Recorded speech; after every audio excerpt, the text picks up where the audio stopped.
Welcome to TW Sports Talk, everybody, and welcome to the last leg of the 2013 NFL season 4 games for the left. Yeah, Eagles, 4 games right? left. Which has been going well in the Eagles' favor.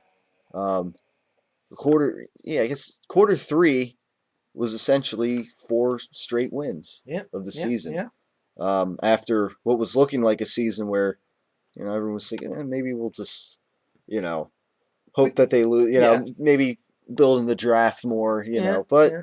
yeah, it's not looking like that now. The Arizona Cardinals were obviously they were a big test. The whole thing was that can the Eagles actually beat a team with a winning record? Because Mm-hmm. before that, Arizona came in with a legitimate defense, Mm-hmm. and and the Eagles were coming off the bye, playing at home, and they got the win. They hung on, we Again, should they say, hung for on the win. again. Yeah, Yeah, they almost blew yeah, another second half lead. yeah. Which is definitely something that has to be addressed as far as Yeah. weaknesses here with this team. But yeah, I mean, fortunately, they came out with the win, the 3-point win, and Mm-hmm. yeah, I mean, I figured it was a pretty close toss up game, and definitely in the beginning, the defense really set the tone with the early turnover, the multiple sacks, and Well, so in the words of Stephen A. Smith, who picked the Cardinals, he said you should have picked the Cardinals because he forgot this was Carson Palmer at quarterback, yeah, and Carson Palmer was yeah, starting to play like the bad Carson Palmer that yeah. the Bengals got rid of Who was throwing? essentially. Yeah, who before the Cardinals got hot, he was throwing multiple interceptions Yep. again. Here he threw two. He could have thrown a few more. So definitely, and that in part I think is due to the Eagles getting pressure on the Yep. quarterback, and that's definitely helped them out in recent weeks Mm-hmm. certainly. So they got three turnovers, and again, the Eagles in the turnover department remain flawless. Mm-hmm. Just barely though, because there was, everyone's That should have saying. been. I'm sorry. That should have been an interception. I mean, technically it was, but I mean, it won't go down in the stat book as Yeah. it because of the, That no so no no no. I mean, I don't know why they threw the he, sh- flag. That was not. well, That was a. the holding call. Well, I mean, this It set was of a tuck. It was. referees. It was a tuck. I Yeah, mean, they got. I mean, that's the thing. I mean, they were, people were. now the defensive play at the end that the Eagles defenders was grabbing on a Cardinals receiver and there was no flag. Yeah. To me, that probably should have been a flag, and we I really mean, got away with one there. yeah. I mean, there's a lot of.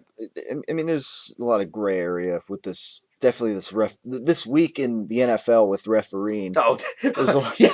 Yeah, but I mean, and the funny thing is, at the end of the game, Bruce Arians in the post game, Bruce Arians said that like no, we didn't lose because of the refereeing. But then, of course, like the next day or so, they sent like 15 plays to the to the referee commission or whatever, and Mm-hmm. Well, yeah, because the NFL does overlook everything, yeah, for like the whole Mike Tomlin thing. There was no flag on the play, but yeah, Tomlin did get a fined fine fined $100,000 100,000, yeah, because the NFL looked at it and again now and said the yeah, guy was doing something. and now they could possibly lose their draft picks, Oh, possibly if from what I read earlier. well, I'm looking at the instant replay there, and I'm like, it had to be intentional. There Yeah. was nobody else on that sideline of the Yeah. Steelers anywhere near where Mike Tomlin was at. Yeah, So to say that it was like, oh, I didn't know where my foot was for a second, Yeah.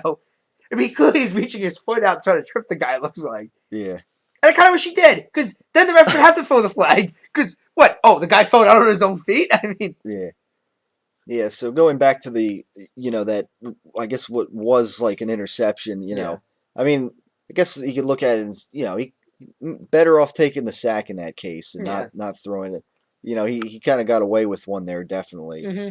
So, I guess it won't go down the record books as an interception, but Yeah. and here and there, every quarterback's going to throw an interception. So, but at least you can look at that in the future and say, all right, next time it's better off to just take the sack.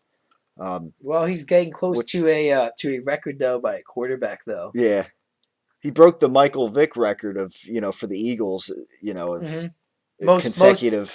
About pick, 2010. Yeah, But he's getting close to the record held by Peyton Manning. yeah. So, So we'll see but what happens there. But but yeah, but yeah. I mean, all in all, the strategy offensively was really good in this game. I thought Well, they used the tight ends a lot they used more the tight than they ever the did. tight ends. I mean, Brett Sell got a The touchdown. 3 touchdowns were to the tight ends. Two to Ertz. Yeah, Yeah. one to Brett Sell. One was so which was great, but Eric Decker was my star on my fantasy team this week. Yeah, 4 touchdowns. And then how about 2 other receivers in the league? Josh Gordon, who I picked up like last week of all things. Started. When I saw that, I'm like, okay, my face is Jacksonville. Who the hell is Josh Gordon from Cleveland? Like I know but in like recent weeks he's had these huge fantasy numbers, and then here this game he has, I don't know what he had, like 260 something yards. It's good. 2 touchdowns. It's against Jacksonville. Which is why I started. Still lost the game. Yeah. Which is why I started. And then, of course, Alshon Jeffrey also had a huge game like that. But you benched him. I benched him because I figured, who else? I mean, I have Calvin Johnson as well. Oh, well, Roddy White had 20 points. I benched him. I mean, I started T.Y. Hilton, only gave me like 3 points. Yeah, I mean, that's... Deshaun Jackson only gave me 3. I mean, he's really been slowing down. He's been sluggish lately. I mean, I benched Reggie Bush, who had like 20. I mean... Yeah. I mean, no, I still won the game, and I won very handily over against the guy who had Peyton Manning as the starter, nonetheless. Who I bet was saying the whole time, "Stop throwing Eric Decker." My guy has Eric Decker. What is Eric Decker? Yeah. I'm going to lose the game because of Eric Decker. Yeah. Actually, it's interesting now. We have a Final Four for our fantasy figured coming out. Up. Yeah.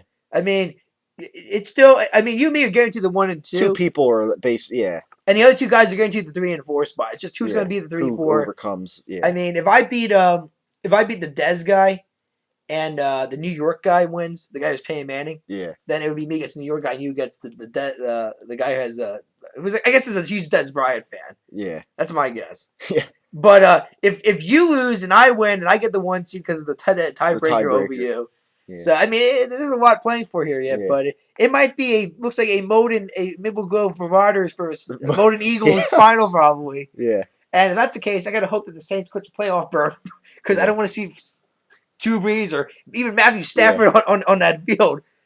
Yeah. But because I got to even work it out too. I mean, hell, I benched Russell Wilson had like 59 points. But yeah, I mean that's Tony Romo had 30. That's the thing about fantasy football. I'm thinking, Saints, Raiders, Yeah. Yeah, and that's the thing with my wide receivers too. It's like you juggle them around, the flex position too. It's like, and I benched Roddy White because really he hasn't done jack all season, and finally he has actually then he has a good game. So I'm going to start him this week against Green Bay because I just think the Packers defense is terrible. Yeah, there's very few like Calvin Johnson's like a lock every week, like a must start. But that's all Detroit has. Yeah, there's nobody else for him to throw to. But yeah, I mean the guy. It's maybe a strategy for the Philadelphia Eagles defense. Guys like Alshon Jeffrey. It's like he hasn't been. And then here he goes and he has 60 fans. Well, because he's competing with Brandon Marshall. That's the thing. Yeah, I mean, one guy gets all those throws sometimes. I mean, it's like the guy I'm facing, the guy who I think his name is like Secondez or something like that. He's got Riley Cooper picked up now because he's looked at it and said, okay, well, it's either going to be Jackson or Cooper. Those are the only two real guys that the Eagles have in receiver. Yeah. And one of them has to have a big game if they're going to win games. Yeah. Doesn't matter if it's Jackson or Cooper, just one of them is going to have a big game usually. Yeah. And speaking of Cooper, how about that was probably the catch of the week there. Yeah. I mean, I didn't see around the NFL what other cat, but it's amazing how this definitely be in this there. guy had to have one of the rockiest starts. Yeah. It was talk about cutting him and the Eagles should cut him and so on. Yeah. Now we're starting the man's for taking, Jeremy Macklin's spot basically. I mean, he hasn't done a bad job. I mean, at least in recent weeks, definitely.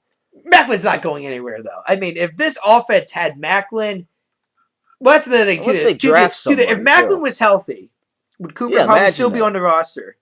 Yeah, I mean, after the incident, that's the thing. I mean, because he would probably still be the third best receiver, but at the same time, they would say we could replace the third best receiver probably. Yeah. I mean, you got to think maybe there was luck for Cooper this year. Yeah. I mean. And Grant, I'm going to say he apologized there, but I think the whole some fake sabbatical to help his image in the beginning and that. But you know what? If the league's pretty much vanished about the whole Cooper N-word. Yeah, that's how I mean. And if the league's not going to talk about it, and no players talking about it still, then I'm not going to talk about it anymore. Yeah. If everybody else nobody's because in my mind, everybody's moved on. And last time I checked, there's been no incidents on the field. Yeah, if there's no, I mean, so until there's another incident or anything, then it's kind of just faded to the background. I mean, that's how it is. If nobody's talking about it, I'm not going to talk about it anymore. Because I guess if they're viewing it not as an issue, then I'm not going to view it as an issue. Yeah, and so I mean, definitely. I mean, that's a good. And again, definitely this week it was interesting. They used each touchdown was the tight end, so that worked well. And they, the Cardinals, they kind of knew that they were going to shut down the run. I think too. Yeah, but McCoy, I mean, they totally shut. McCoy gave me. I think McCoy gave me like 17 points though. McCoy, yeah. But like McCoy, they've been using. I think he had like 79 yards. But but they're not just handing him off. They're throwing the ball to him and going inside his routes, which is with McCoy's speed, he can really pick some. He can do some decent yards up depending on if it picks him up in that. Yeah. And actually, that in the words of Stephen A. Smith, massive criticism for Andy Reid has always been he never used LeSean McCoy enough. Yeah. And now Chip Kelly's using McCoy, and now we're finally opening up the passing game a bit. Right. But I still think he's making a mistake by starting Bryce Brown and throwing Bryce Brown every now and then. Yeah. Because I'm sorry, the man just is not LeSean McCoy. One sequence, yeah. One sequence and you also late in the game. I feel like you screw up the rhythm that the offense is getting here. Yeah. Because they're gonna just assume, okay, well, we're gonna give it to McCoy. Oh no, Bryce Brown. Okay, well, he's not gonna do what McCoy can. Like he can't juke like McCoy can. Yeah. I mean, great. I think McCoy jukes sometimes too much, and then all of a sudden it goes from a maybe 2-yard gain to like a 5-yard loss. Chip Kelly keeps telling, like, supposed interviews, he keeps telling LeSean McCoy, stop juking so much. Yeah. We can take the 2 yards is fine. Yeah. It doesn't need to be a 20-yard gain every play. Yeah, right. And, sometimes a 2-yard loss turns into a 5-yard gain. Well, that's what I'm saying. It works sometimes. For him. It works sometimes. Yeah. But there's sometimes it's a gamble. Sometimes when I see him, though, he doesn't need the juke. He's a 2-yard gain. And it's just, no, I can get 5. And I said, it's 5, but it's a 5-yard loss. It's good. And it's not the line's fault. It was his fault. He had to make one more play, and the defender saw it coming, and he got pushed back. I mean, sometimes they're just all over it, and the play's kind of shut down. Yeah. I mean, there's definitely the concern, at least, coming out of this game is how they put games away, essentially. I mean, like that with Bryce Brown, there was that one sequence where they ran him, 2 plays in a row on 2nd and 3rd down. Yeah. Yeah, and then Bryce Brown was maybe trying to do something like LeSean McCoy. Yeah. Bounced out to the outside and he lost like 4 yards, and that kind of killed the drive. Yeah. So well, you got to figure that out. The other thing too is that I don't think Chip Kelly, and maybe because he's never had really figured this out, Oregon ever before, was his clock management sucks. Yeah, I mean, I don't know what they're trying to do there. Either. I mean, my God. I get the whole point is up tempo and that, but my God, our defense gets so tired. That's what I can feel. They get so tired because the offense has these quick 3-and-out sequences the last barely a minute. Yeah, there was some. And towards the end of the game, that's got to be putting more pressure on your defense. Yeah, it does. And I don't care if we've improved. We're still not an elite defense. Yeah. I'm not going to put us in the top 10 still. Maybe top 15 now, which is still an improvement for us compared to where we were at the beginning of the year, overall, 31st, 32nd in that. But still, I still can't believe this defense, how Chip Kelly still can't figure out the whole clock management strategy for this offense. I mean, there might be a time to slow it down, Chip. I mean, it doesn't need to be no huddle every play at this point. Yeah, and it seemed it seemed a little confusing, too, because they were doing, you could tell, they were trying to run time off the clock, but they were doing the no huddle, and it looked awkward. They were all just kind of standing there. It's all right, let's, we're looking at but they wouldn't let it run all the way down to the 1 second line.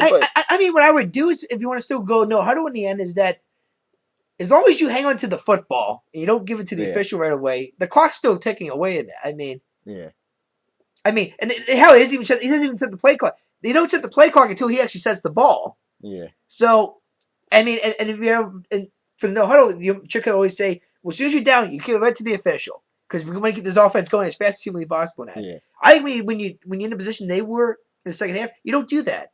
You hang on that football as long as you can until the official says, okay, kid, give me the ball back. Because then you take a lot more time for the clock than you would if you just would give the ball instantly to the official. Yeah. I mean, it's just that the small things like that, Tyler, can take a few seconds off. And sometimes that's all you need to prevent maybe Arizona from missing at least an extra drive or so. Yeah. Yeah, not only that, I mean, they could work on that in practice too. All right, let's do some huddling up here and actually, Well, that's what I'm saying too. You could just also huddle up. Yeah, I mean, even if you're not really talking about, even if you don't need to talk about the play, play just It's like it's stuff like this. It takes time off the clock, yeah. And I feel like time management just sucks with this team. Yeah, I mean it's like it's just one. Got to go one way or the other. I mean, if they want to score points or something, that they want to get another touchdown, then do your quick. Well, that's the thing here too. This is the second straight game where the offense just collapsed in the second half. Pretty much, yeah. And actually, you could say that's almost been every game all year essentially.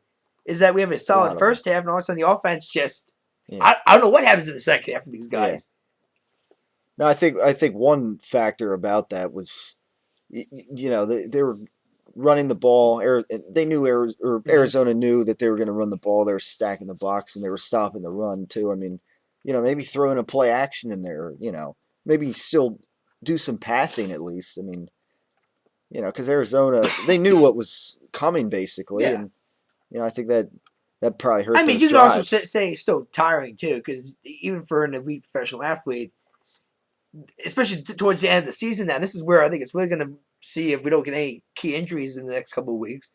Because when you keep running high tempo for this long, does the body eventually just shut down essentially? Yeah. Like, does this when an ACL tear happens, or? Yeah. I mean, we hope that doesn't happen there, because actually we've been pretty healthy for the years. This season, unlike last season, where we lost our entire offensive line essentially. Right. So, I mean, that's a question mark too. A lot of people have been wondering if this new offense could actually maintain an entire year. Yeah. I mean, we'll see the next 4 games. Yeah. And maybe part of them being pretty healthy this year, not having many injuries. Maybe that's somewhat attributed to the 10 hours of sleep that they maintain, they get stuff like that. I don't know, maybe these smoothies that Chip Kelly was introducing in the off season, and so for him it was smoothies, no fast food Fridays or Taco Tuesdays, right. There's so I mean, who knows? I can't make fun of the Chiefs. They what happened was what I thought was going to happen. Denver clearly in that first half was still thinking about the New England letdown. Yeah, and they let Alex Smith went crazy over that defense in the beginning. Yeah. And Peyton Manning was not Peyton Manning. He threw 2 interceptions. Couple interceptions, people. Granted, they woke up in the end, and technically, Eric Decker woke up in the end and I think saved that team essentially. Yeah, I mean from an embarrassing loss at Arrowhead. Yeah. Which would have cost them the number 1 seed and would have put Kansas City in a drive-in to be the home field advantage essentially. Yeah. Now, I still think that's a good sign for Kansas City, because they still were competing. They at least competed, and technically, almost tied the game up, because it came down to that final drive in Denver territory, and like I said, Alex Smith threw for 300 yards. So this Denver team has some weaknesses. Yeah, when they get put in, they got put in a position where they had, and in the words of Stephen A. Smith, there were some key drops by some Kansas City receivers. Whether it was Avery or Bowie or anything. I mean, there were some times in that game where there were wide open passes, perfect passes by Alex Smith, and his receivers just dropped them. Short, yeah. So. I mean, like I said, and Jamal Charles is also a beast. That guy has to be in the Pro Bowl this year. He's putting up some pretty good stats. Yeah. And I still, like I said, Kansas City, they have it in the bag. They have 8? They're going to play. They have a 3-game lead with 4 games over left. Baltimore. Yeah. Baltimore's right now is the driver's seat for the 6th seed. Well, it's either the Dolphins at this point. Or the Dolphins, I thought Buffalo had a shot. I thought they did. And I thought for a second they were going to beat Atlanta. Yeah. And like I said, after that, it was Tampa Bay and then Jacksonville and then Miami. I thought New England would it even matter, because by then the Patriots would probably rest their starters. Yeah. But they could have beaten Atlanta. Yeah. It was close, but they could have beaten Atlanta. So Buffalo was out of it. Yeah. Yeah. And I just thought they could make going like a 5-game win streak, and 9-7 at this point would be good enough, I think. Yeah. But no, I think it's down to Joe Flacco and Ryan Tannehill. Yeah. Because at this point New York's out of it. Geno Smith the guy had so much potential at the beginning of the season. Yeah, he's just completely shut down. Yeah, and it's weird. Do you go with? Well, not does he get benched, but Matt. It's not like they sent in Sanchez, who I think is healthy. I think up to this point, I think he might be healthy. Maybe who knows? I don't know. Was he wearing a uniform for Sunday? But then Matt Sims comes in of all people. I mean, New York's got a lot of issues. Actually, I think Rex Ryan's out. I think this is the last straw. Yeah. I don't know how long they can put up with Rex Ryan. Yeah. Especially since this year he essentially criticized the starter. Because remember all the criticism he took of Geno Smith in the offseason? oh, he's not good enough. Oh, he's made some mistakes. I don't. It's Mark in the end. And then he starts Mark Sanchez like in the fourth quarter of a preseason game, and he gets hurt, and then he's out for like most of the season. And you start Geno Smith, and it sounds like, oh no, this guy's a good guy because he's the starter now, and he has to be delivering and so on. Yeah. And there was some moments where how they beat the New England Patriots for some reason. Yeah. At that point, I'm thinking they actually might challenge for the division at this point. They beat New England. Yeah. But no, I think the Jets are dead. Yeah. I think the Steelers are dead. I think the whole Mike Tomlin's. Yeah. And with the Jets, the pattern of the win loss. Now it's that that's in the rear view. So that my God, I think they lost 3 straight now, if I'm not mistaken. But my God, Geno Smith. I think they brought up like a statistic that if Nick Foles threw for like 50 interceptions in the next 4 games, he's still like a higher QBR rating than Geno Smith at this point or something. So it's just it's a nightmare for the Jets that they're out. The Steelers, I don't see it. Titans. Especially after maybe with Walker at quarterback they have a shot. Not with Fitzpatrick. It's just that offense just can't get going. Yeah, and he throws. He guarantees you like 2 interceptions a game. We always have phone. Yeah, every time we have a phone here. Damn phone. Yeah, but anyways, we'll work through it. Yeah. The Ravens now they had that big division win over the Steelers. Yes. Yeah, which I call now that I think the Ravens will probably get that 6th spot there. I think they're hitting their stride a little bit. Yeah, at least to get in the wild card. And I mean they'll either end up probably playing the Bengals or the Colts. Those 2 teams right now have the same record. Well, they face each other this week, too. Yeah, and that, too. They face each other. I know a lot of people have been criticizing Andrew Luck recently for his performance. I think this whole offense collapsed when Reggie Wayne went out. Yeah, I mean, that definitely hurts them. I mean, once you lose a veteran wide receiver in Reggie Wayne, for a while, it looks like T.Y. Hilton was going to pick it up, but he's been a no-show like the past couple of weeks. And he's like their top receiver now. So, the line hasn't really protected him that well. Yeah. They still somehow keep winning games. Yeah, I mean they're going to win the division. They beat the Titans this past week. Yeah, division rival. So that whole idea is they have the division win. Pretty much. And I said they're facing the Bengals, who have the whole Andy Dalton controversy still. Yeah. Can Andy Dalton actually start playing well? Because at this point, it's like everybody thought they had all the pieces together this year, as far as defensively and offensively. But at the same time, it's in the AFC. It's a 2-man race, pretty much. It's a 2-horse race. It's New England and it's Denver. Right. And like I said, maybe you could still throw Kansas City in there, depending on who they face. Because at this point, if they face Kansas City, I think they first round, first round, whether it's Cincinnati or Indianapolis, they could actually beat. They could be, they could beat it, and then it's either going to Denver or it's going to New England, and I think the New England game might be interesting. I think. Yeah, I mean, I think they're a little better at home. Yeah. I mean, Arrowhead's a pretty loud. Yeah, definitely. So I mean, definitely that could be a slight. That could hurt them a little bit. I mean, and in the NFC, I'd say it's anyone's game at this point. I think it's Seattle's to lose at this point because that home field advantage. Right? Well, that's the thing. At this point, the only you're gonna beat Seattle is at home. At this point, you're not gonna. It looks like they're gonna get the number 1 seed. I'm not gonna say it's a lock because they do have San Francisco coming up, but they beat the 49ers. They clinched the division. I think they even closed. I mean, they have a 3-game lead. I think on the 49ers right now. Yeah. So I mean, it's even if they lose. I think if they win, they clinch the division. In San Francisco, or rather, and I think they even get a 1st-round bye possibly too. Maybe. Probably, because. I mean, nobody has more. Nobody has. Well, because the next closest 5 division, losses. Yeah, next after you get down to the South, which has the Panthers and the Saints at 3 losses, you get to the East and the North, which each have 5. Detroit, So a win, no team is win, better. So win over the 49ers, not only a division title for them, but the 1st-round bye at least. Yeah. Not the number 1 seed. Not number 1. Yeah, not home field. Yeah, which obviously they want. They rather would play in Seattle for both games than go to any other location. Yeah. Although this year in the road, I mean, they have still played. I mean, they're 11-1, so obviously they only. And like I said, that one loss was against the Colts when they had Reggie Wayne still in the lineup. Yeah. Which shows, and hell, even against Denver, you look at some of the Colts win. They beat Denver. They beat San Francisco. Yeah, their wins have been against good teams, and then their losses have been like question marks. But then again, like I said, this all happened after Reggie Wayne went out. And the fact that Trent Richardson is just falling apart as a running back. Yeah. He had such a great start, I think, for that offense. And also, he hasn't really carried the ball. Yeah. Which I guess we can see why Cleveland wanted to get rid of him so badly. Yeah. But No, but I think the Colts are a lock. I think the Bengals, even though it's only 2 games, I think they're going to win the division.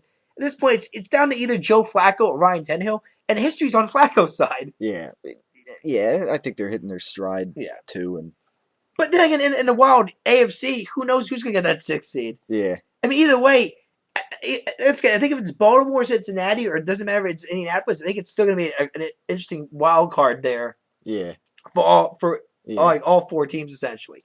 It's a divisional playoffs, which might be lopsided maybe, but then again, Baltimore made a shocker last year and won at Denver. They got hot. Yeah, they got hot at the right time, and then they won at New England against Tom Brady. Yeah. I mean, Flacco was hitting his strides in the playoffs last season. So, and this is kind of the same way that happened last year. They kind of had like a losing streak, and then they got going at the end. So yeah, and it's almost all the same teams. Yeah, so.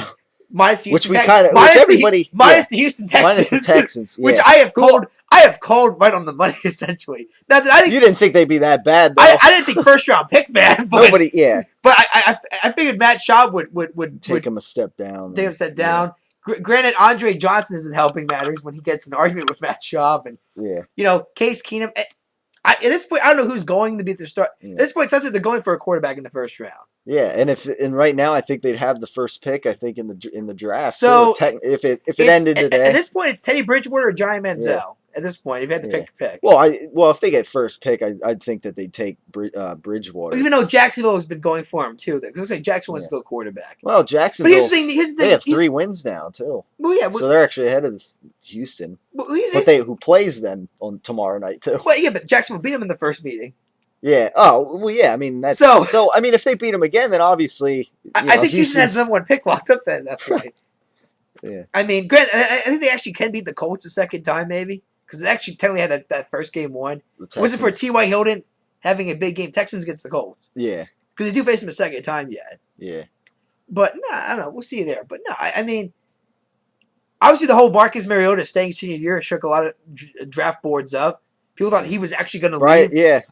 And other people had him being maybe a top 5 pick at the most. So that's one quarterback you got to scratch off now. So now this field is like thinner. It's thinner, and who knows? Maybe Johnny Football says, "You know what? I'm gonna stay in one more year." Yeah. So now it's even weaker than it was originally. Because now at this point, what you got? Like, I think the next closest one is like Tosh Boyd or Zach Mattenberg or AJ McCarron. I mean, all these guys are okay, but none of them screams to me starting quarterback. Yeah. Yeah. You could throw Braxton Miller in there too. He's not. They could develop declared for the draft. What's that? He's not either. No. Oh well, we don't know yet. But I mean, if he he's a question mark, I guess, at the most. But as far as I know, he hasn't declared for the draft, Tyler. Yeah, but yeah, Marcus Mariota was actually one of they were talking to people, and he said he might actually declare for the draft this year. And actually, it was almost like a guarantee. Yeah. Like Bridgewater and like the other guys essentially. But now he says, no, I'm staying next year for Oregon. A few weeks ago I brought up that possibility because Chip Kelly, Brian Baldinger brought that up. He thought that he was going to go back for another year, and that's what happened. Yeah, I mean, so yeah, I mean, there's maybe. But again, maybe he looked at the teams available and he just started. I mean, at this point, if I'm Houston though, Johnny Football, native Texan. I mean, do you really throw up that opportunity? But I mean, Bridgewater's the more surefire. I mean, if you want to build a team, build your franchise up. Well, isn't it there too? I mean, if you're Houston, it's not like you lost anybody really. Yeah, I mean, you still gonna have Andre Johnson. They lost Arian Foster for the season. Well, that hurt their running game, but they still got Ben Tate in the back. Yeah. The line still looks solid. You got J.J. Watt still in defense. I mean, they got some pieces here together. It's just, I mean, it's always been that. I'm sorry, that's always been that quarterback. Right. It's always been that quarterback. It's always been the question mark for Houston. It feels like. Yeah. And this year, I think they finally said we're done with Matt's job. Yeah. Case Keenum, we gave a shot. We thought we saw something there, and apparently now we don't. Yeah. So now it is, you know what? But like I said, Johnny Football will bring in tickets. Yeah. I mean, I'm sorry. It comes down to that. But I mean, it comes down to if they want to win or not. I mean, well, that too. I might be wrong, but I think Teddy Bridgewater is also a native of Florida. So which is why Jacksonville was so motivated to get this guy, maybe. Yeah. Well, yeah. I mean, they might have to lose out to do that, and even then, we'll see. We'll see tomorrow. Even then, who knows? Because Atlanta's. Well, they won this past, so they have. But they're not going quarterback. They're not exactly. giving up Matt. They're not giving up Matt Ryan. Yeah, they're going to say this year's what happened is they had too many injuries, too many key yeah, positions. that's right. Yeah, I mean, if they have Matt Ryan, that's essentially what Atlanta's going to say. We had too many injuries and too many key positions, and that's why we just collapsed this year. Essentially, so anybody that thinks he's not going anywhere, obviously. So yeah, I mean, but yeah, I mean, coming up this week, we got the Detroit Lions. Stafford. Another quarterback that has the potential to throw interceptions at times, especially. And Detroit's not a strong second half team usually. Yeah. I mean, they just had an easy one. Yeah, I mean, they just had an easy one in Green Bay without Aaron And with Rodgers, the whole story now, here's the problem though. Looking at the schedule for I guess we got to start talking about this from this close. Dallas' schedule. Yeah. Looks like a lot more W's than I thought last week. Chicago is questionable at this point. Well, they have to go to Chicago, and I think Chicago will beat them. Actually, I think they're gonna. I went from we'll beat them to I hope they beat them, Tyler, because while Dallas struggled against the Oakland Raiders of all teams, Chicago lost to Minnesota. Yeah, I mean, I'm just saying that this defense has started to slouch off. I mean, it might be probably be a shootout game. I'm sorry, Tony Romo, Josh McCown. I'm sorry. Yeah. Well, you get my point, though. I'm going Tony Romo. The guy might be still choke artist, but he's also delivered some drives this year. So I'm going with the more, experienced quarterback. It's clearly Tony Romo. Yeah. I mean, Bears might have a better running game. And then, another game I thought was going to be a surefire loss was Green Bay. But now you talk said, we might not start Aaron Rodgers the rest of the year now. Oh, I'm sorry. Matt Flynn's not beating Dallas. Yeah. If it is, it's an embarrassment to the Cowboy franchise. Yeah. Because he hasn't played well. I'm sorry, Matt Flynn's not a franchise QB. Yeah. He's tried in numerous locations. He thought he had it locked in Seattle, and Russell Wilson beat him out. He thought he had it locked in Oakland, and then Pryor beat him out. But now McGloin's the starting quarterback of all people. So Matt Flynn, I'm sorry, how many more stops does this guy have until someone in the league just says, I don't think he can even be on the roster, really. I mean, if at the most, a third-string QB at the most. But most franchises don't even have a third-string quarterback. It's usually 1 and 2. That's it. Yeah. Because, first, what are the odds of you losing 2 in the same game? Yeah. I think it's the 1, but, I think it saves a roster spot up. Yeah. I tell you what, Green Bay's kicking that whole Vince Young cut. Yeah. Say what about the man. The man I think, still had a franchise caliber to him.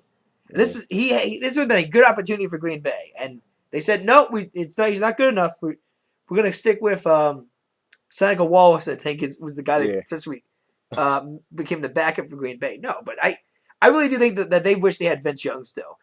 Why they still don't go after him, I don't know. But I guess that they figured. Well, Matt Flynn.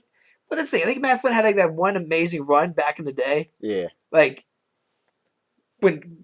I don't know, Green Bay was up by like 40. They sent Flynn in, and Flynn would still like light up the scoreboard. Yeah. But I think it's a different Green Bay team. They have a lot of weaknesses on the offensive line this year. Eddie Lacy has had some question marks all season. Yeah. He's had his moments, and he has his moments. And really, the receiving corps just hasn't really stepped up. I mean, but that's why they need Aaron Rodgers so bad right now.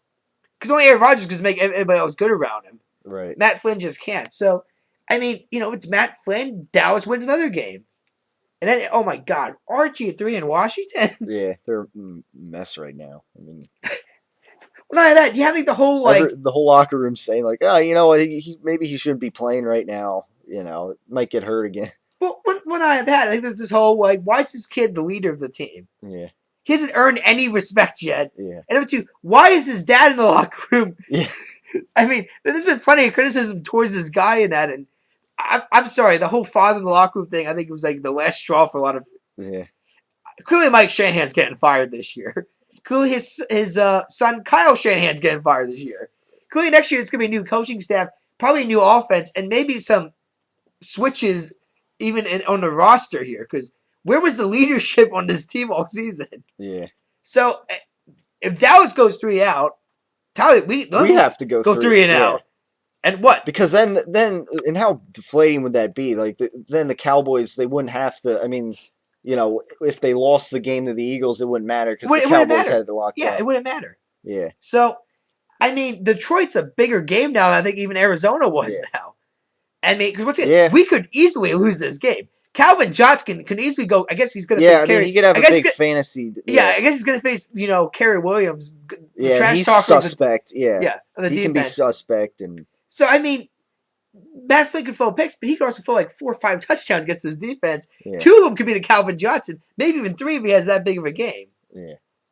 So it's going to be a question mark. That too, I'm sorry. I know we all want to get aboard the Nick Foles train still. I still am hesitant. Because in the words of Skip Bayless, how the hell did this guy only get 3 points against the Dallas Cowboys defense? 1 week, yeah. The 32nd ranked defense in the league, Tyler. Yeah. And yet, 3 points. Yeah. And they get concussed. And it doesn't matter. At that point, it was what, 9 for 29 or something? Yeah. For only 90 yards? I'm sorry. I haven't seen Ed Foles yet, but I'm still thinking he still is inside there somewhere. And it could come out any moment. Yeah. Maybe even the final 4 games of the season where we all lose. And all of a sudden we go from a possible, I don't know, winning season to 7-9 and yeah. I mean, he's due for a bad game, but I don't know if I don't know if he'll play another. We all hope, Tyler. We all hope so. But I'm sorry, I see that game. I'm still not convinced this guy's like the second coming of. Well, not yet. Well, I should say there. This is essentially the second coming of Kevin Cobb over again, and we all saw how that turned out. Yeah. And I'm not saying like Michael Vick's going to come walking in and get the starting job back. I think he's actually done now. Yeah. I think at this point it's now whether he's going to get a starting job somewhere else or if he's just going to be fine being a backup. That means if he's fine being a backup, I still keep him as the backup in Philadelphia. Yeah. If he wants to take a pay cut and he just wants to get a paycheck and he's okay being the backup because he thinks he can bring still some veteran caliber, because he's still the oldest guy on the roster. Yeah. And you do need some veterans on any franchise. Yeah. And he's a positive. Yeah, exactly. It's not like he's brought any like that old Atlanta swagger. He's endorsed Nick Foles. Well, yeah, he's handled it better than anybody. Yeah, I mean he's handled it, great. So it's not part of my brain. Now this guy again, he should I thought would never be spoken, but he's no Tim Tebow. Yeah, he doesn't bring a circus to town. Yeah, so there's no like controversy there. But that being said, I think Foles might just be the starter next year, just because. Yeah, like I said. There's no Mariota, and at this point, the quarterback class got so weak after Mariota made that declaration that we're just going to go with Foles for the year by default, essentially. Yeah. Although, once again, Vic could have the better preseason again, and all of a sudden Chip Kelly goes, well, maybe we should give Vic another chance at starting again. Yeah. I mean, a lot of things can happen in the offseason, but, I mean, like I said, essentially, I think we got to win out the rest of our games, because I just do not see another loss in the Cowboys' schedule. Yeah. Chicago is the only question mark. I think I just have a feeling Dallas will manage to screw one up. Well, because they December. always and with Steve Smith, it's coming. Yeah. This is December. And I think if they would screw one up, I could see. I mean, Chicago's probably unless Rodgers comes back. That's what I'm saying. If Rodgers comes back, and Mike McCarthy has said in interviews now, this whole as he called it, this whole BS about them even thinking about just resting him the rest of the year, it's just that BS. We actually are planning on starting him eventually soon again. And you know what? I even thought it was BS too, because I'm like, they do still have a shot. It's a small shot. Yeah. But not out of the race mathematically yet. Yeah, especially with the division. Yeah, because if the Lions and the Bears lose this week, they're still in it. Yeah. Yeah. Well, the Lions are in the driver's seat right now. Then they'd be 7-6 if the Eagles beat them. So yeah, I mean, and if Green Bay were to pull off a win this week, whoever they play, I mean, And I still say Chicago's only bad because Cutler's not their quarterback. Yeah, well, but I still think that all. This is the defense. That's the thing. The defense has been terrible. Banged up, yeah.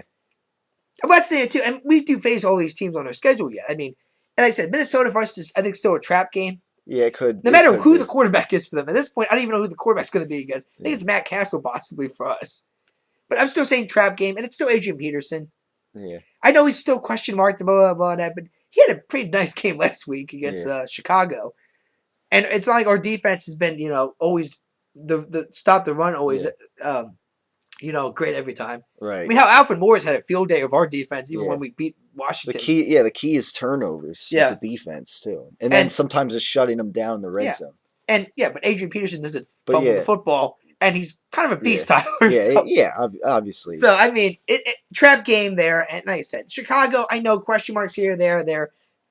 We always have trouble beating the Bears. Yeah. We've always had trouble beating the Chicago Bears. Yeah. We have at least the past couple of years. And I don't expect this year to be any different. So, I mean, it's gonna be close, but I say advantage Dallas. Yeah, because the schedule's looking very easy. Yeah. I mean, we'll see. I mean, I think we could still maybe beat them in Jerry World, but at this point, what does it matter if the division title's not up for grabs? Yeah, if that's the thing, if they go into that division, then it's meaningless for them. I mean, maybe they'll still want to try to get the higher seed in that game because maybe it'll come down to whether they get the 4th seed or the 3rd seed. But if we beat Detroit, then the East now Sun has turned into the 3rd seed. Which right. But then again, is that really what we want? Yeah. Because think about it, that means the 49ers possibly. Yeah. Well, yeah, and that's what I wanted to bring up. They play Seattle this week. Yeah. And then at Candlestick, and then they still have a game against Arizona too, which I guess is still in the playoffs. So I guess they still have a shot. I mean, they have the Eagles have so I mean, who knows? I mean, in a few weeks, the wild card spot could still be up in the air. I mean, Carolina. Obviously, Carolina and the Saints have to face each other twice. They could split. Yeah. One could lose both games, which really puts them into question mark then. Yeah. I think Carolina's the hotter team right now. And they're sort of like the Saints are pretty bad against Seattle, but and Carolina is sort of built like Seattle. I mean, they've got a good defense, got a great defense. Cam Newton doesn't make mistakes. Yeah, and he has been in pressure situations. So he can make some good plays too. So I mean, like I said, they could get interesting. Carolina could get the 2 seed. Yeah, but no, I mean, looking at it, I mean, we're gonna face either if we get the 3rd seed, it's either San Francisco, Carolina, or New Orleans. Yeah. Do we have? Okay, maybe the Saints, because some reason this team outdoors just is completely different than indoors. Yeah. Carolina, we did beat them in the preseason. This is a completely different Carolina team than the preseason too. Yeah, that started. And what? The San Francisco 49ers. Look, I've made fun of Colin Kaepernick all season. Yeah. Well, he's starting to play well though. As not being an elite quarterback. Yeah. That last year was just a phase. He's not really not an elite quarterback, but that second class. But still, that defense is still very bad. Michael Crabtree might be coming back, and so that means we got Anquan Bolden and Crabtree to deal with. I mean, it's just it's not a favorable matchup there. The only one would be New Orleans and maybe Carolina because of just it's Cam Newton. We could still mess around the youngster's head maybe. Yeah. Especially if it's in a Philadelphia hostile crowd in that. And if that's the case, well, first of all, I do not want to face Seattle maybe in a division playoff at Seattle. Yeah. Because the fact that nobody's won there in 2, I mean, that's the complete opposite of what we were in Lincoln. Yeah. It's like, first we couldn't win at home, and now we're going to go to a place where they can't even lose at home. Yeah. Because, they break the sound barrier apparently at Seattle. Yeah. I mean, that whole, earplugs for the Saints, I mean, what a joke that was. But, yeah. I mean, at this point, it's almost Seattle's to lose, because I don't see anybody, maybe the 49ers, maybe the Panthers, maybe the Saints. Again, I could see Carolina matching up well against Seattle. Maybe, yeah. But I have a feeling that Carolina might get the 2nd seed this year. Maybe we'll see. I mean, they'll see how they play the Saints this week. I think the Saints gonna be a big wake up call. Maybe. Yeah. I mean, like I said, New Orleans could blow them out next year. Seattle loses their next 3, and next year they might be out of the playoffs. Yeah. I don't think it's gonna happen because that'd be a pretty nasty collapse on their part. Yeah. But that's the thing too. I mean, I think the question is wild card maybe. Yeah. Because we're only 1 game behind San Francisco. Right, and they they have to play Seattle this week. They have to play Arizona. Yeah, I mean, who knows? We could lose. I don't think they'd lose both. If we win, I mean, we won 3 of our next 4 games. We'd be 10-6. Right. That may be good. Maybe I'd say at least a wild card, maybe. Right. But then we would need a lot of help. Common opponents and all that stuff comes into play. Well, yeah, there'd be. I mean, if it's a 3-way tiebreaker, it'd be interesting. But if it's like us in Arizona, we got that tiebreaker now. Yeah.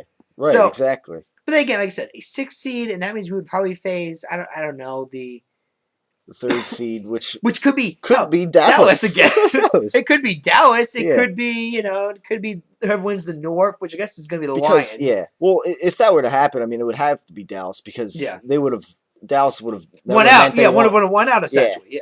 Or went 10. Yeah, and so well, they win the next 4. They're going to win 11 games, which I think it's going to be pretty impressive for this team. Yeah. Considering the rocky up and down they've been all season. Right. But no, I mean it's going to be interesting. It's going to be interesting next 4 weeks for Philadelphia and Dallas. But I think it's Dallas' advantage. Yeah.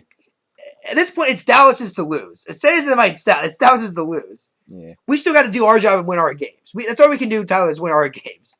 Right. Exactly. And actually, you could say it's even our court, too. Because even if Dallas wins out, if we win out, we still have a shot then. And, I look at our schedule. We got winnable games, too. Detroit's winnable. Minnesota's definitely winnable. Yeah. And Chicago's winnable. Yeah. But, we'll see. I mean, hell, like you said, you can be right. They lose to Chicago.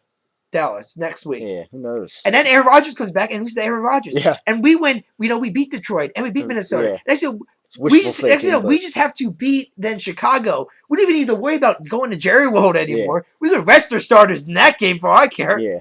And because we got the division locked up, we just beat Chicago. Yeah. Man. I mean, and they might even have the 3 seed locked up if that were the case. Because if they beat both Chicago and Detroit, that would basically lock up the third seed because the North just collapsed then essentially. Yeah. But then, like I said, at the same time, it's not going to be an easy wild card or divisional. I mean, a lot of wishful thinking. I mean, there's been a lot of wishful thinking. I mean, my dad's already been talking about all these crazy matches we might get. He says I mean, he always said like Kansas City, Philadelphia. I'm like, well, first of all, Dad, if Kansas City makes it out, they both have to make it to this. Yeah. I mean, Philadelphia, I think, is even going to be more of a question mark because I just would compared to the rest of the NFC, we have a lot more question marks than anybody else does. Yeah. And like I said, at this point, I don't think anybody can win at Seattle. And if Philadelphia's going to make it to the Super Bowl, it has to go through Seattle. Yeah. And if we do win at Seattle, it'd be like the biggest upset in playoff history. Right. Yeah. Because I get you, almost every expert on ESPN and so on would say, "Oh, Seattle's going to win this game." I mean, it's Russell Wilson, it's that defense, it's the stadium. I mean, Philadelphia has too many question marks. And what? Nick Foles, an elite quarterback. Yeah. I mean, I can just see that. Yeah. I mean, that's going to be the storyline essentially. I mean, that would fire him up too. I mean, but I mean, obviously the NFC goes through Seattle. Now, who knows if maybe Denver was in the NFC? Who knows? That could be, but obviously the Super Bowl is played on a neutral field, so New York this year that might not be a which fact. Would be, as somebody said, advanced Seattle. Yeah. Somebody put out because they said Seattle. It always snows in Seattle. So if it snows in New York, doesn't matter. Denver, different story. Yeah. Because Peyton Manning, I think they show like him and gets cold weather, just not as good. Yeah. That's because he's a Southern boy from Tennessee, or Mississippi or something. Yeah. But I mean, it'll be interesting to see what happens there. So, I mean, each week here is interesting, obviously, with the way the Eagles are playing and the interesting scenarios that we have going forward here. So next week, we'll see if they get another win, make it 5 straight, and see what Dallas hope Dallas maybe coughs one up. We'll see. But and that year, I mean, by going to bubble hockey, I missed the greatest ending to a football game I think that's ever been. With Alabama and Auburn. Yeah. I watched that game, and then I think I stopped watching it when Marshall threw the Tigers. By that point, I think we had to pick you. You had to pick us up for bubble hockey. Yeah, weird. And I missed it because I'm thinking, okay, overtime, and it's something's gonna happen overtime. And 109-yard block, missed field goal return. For a touchdown. Now I was gonna say this. There's the Doug Flutie Hail Mary and the Cal Stanford band. I'm sorry, that was the greatest finish to a college football game in the history of college football, and dare I say, maybe even a football game in general. Yeah. Because I've never seen a football game end that way. Right. Not to mention all the emotion, the fact there was a rivalry game. Alabama, number 1 Nick Saban. Yeah. So making a mistake. Yeah. I mean, my God, I feel sorry for the kicker. Yeah. I'm looking at the way. Yeah, that's a shame. But I mean, lots of interesting things to talk about in the world of football. So. Yeah, definitely. I had to bring it up because you're not going to obviously it's noteworthy. Yeah, I'm not going to get any of those every week. Yeah. So, with that in mind, that'll conclude this edition of TW Sports Talk. Thanks for tuning in as always.